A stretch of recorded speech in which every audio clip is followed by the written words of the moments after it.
Y para hablar sobre esta población recluida en penales de la Ciudad de México, se encuentra con nosotros Ari Vera. Ella es presidenta de Almas Cautivas, una asociación civil que trabaja a favor de la población LGBTI privada de su libertad. Muy buenas noches, Ari, bienvenida. Muchas gracias, buenas noches. Gracias por estar aquí.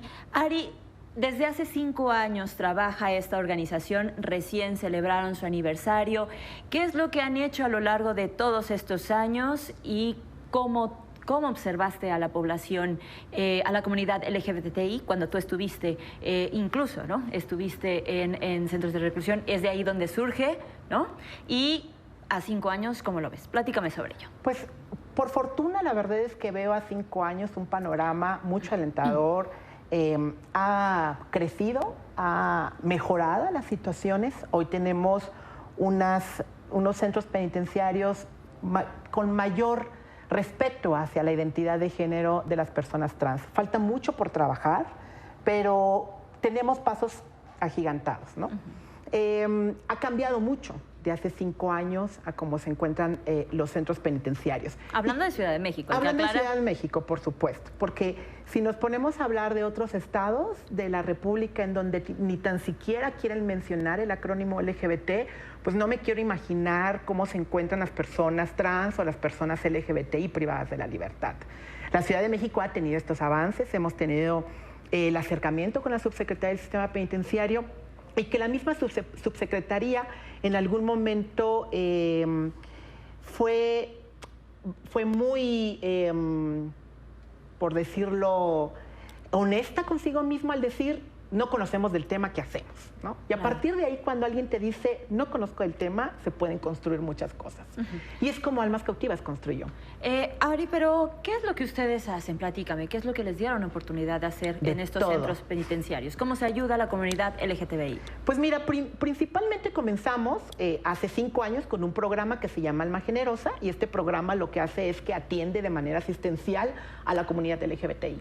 ¿Y por qué lo hacíamos asistencial? Porque muchas veces la mayoría de las personas LGBTI estando en las cárceles no tiene contacto con la familia, o la familia completamente quedan abandonadas. Y es necesario un vínculo cuando tú estás privada de la libertad. Comenzamos a llevar insumos básicos de higiene personal, que tú y yo podemos ir a comprarlos aquí en la esquina y no pasa nada. Pero para ellas y ellos es muy complicado. Pero no nada más era suficiente hablar desde el asistencialismo, sino que comenzamos con programas que ayudaran a empoderarle en sus derechos, pero también en sus obligaciones.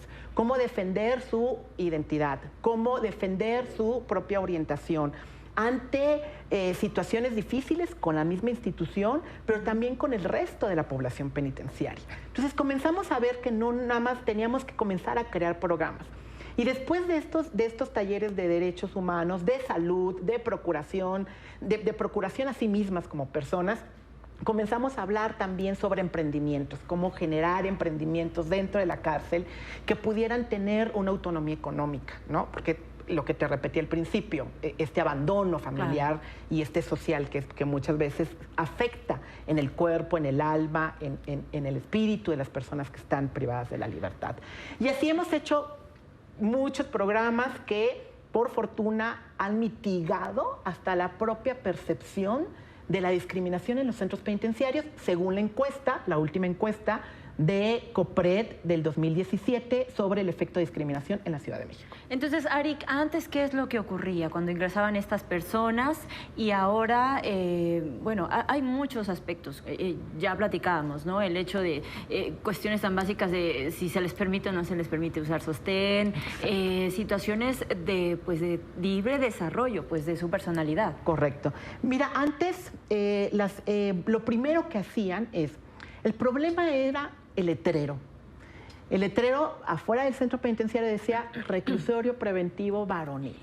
Y a partir de ese nombre, de esa palabra, pues muchos operadores, muchas personas que resguardan a las personas que están privadas de la libertad, se basan en esa palabra para entonces corregir, reparar normalizar lo que dice el letrero.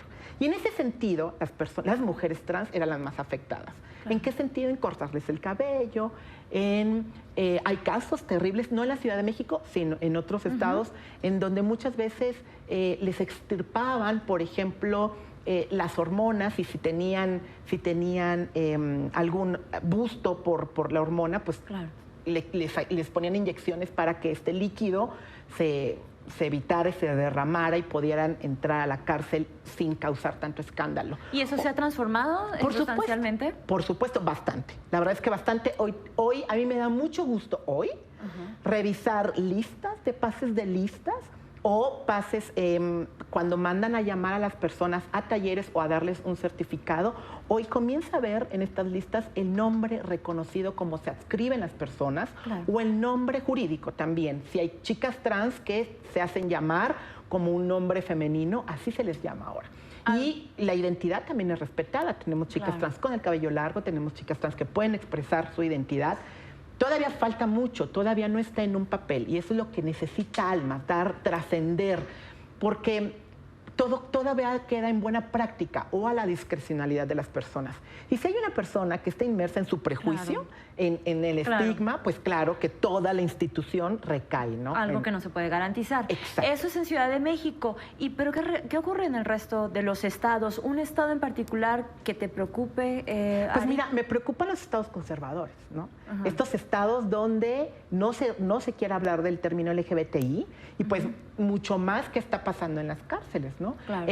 Desafortunadamente tenemos no solamente un México, son muchos Méxicos, son 32 Méxicos y cada uno es completamente diferente. Y me preocupa cómo este poder, cómo esta mirada de corregir, cómo esta mirada de patologizar las identidades trans recae en el cuerpo de las personas privadas de la libertad. Claro. Y que muchas personas se sienten con la autoridad de normalizar, de corregir, de reparar lo socialmente que sale fuera de la norma. Claro, pues un aspecto fundamental y que pocas veces observamos, ¿no? Esta comunidad que está en estos centros de reclusión. Y bueno, pues muchísimas felicidades por estos 5 años. Muchas gracias. Y si te parece, igual seguimos en contacto para ver qué es lo que se puede hacer, sobre todo en materia legislativa. Muchas gracias. Gracias, muy buenas noches.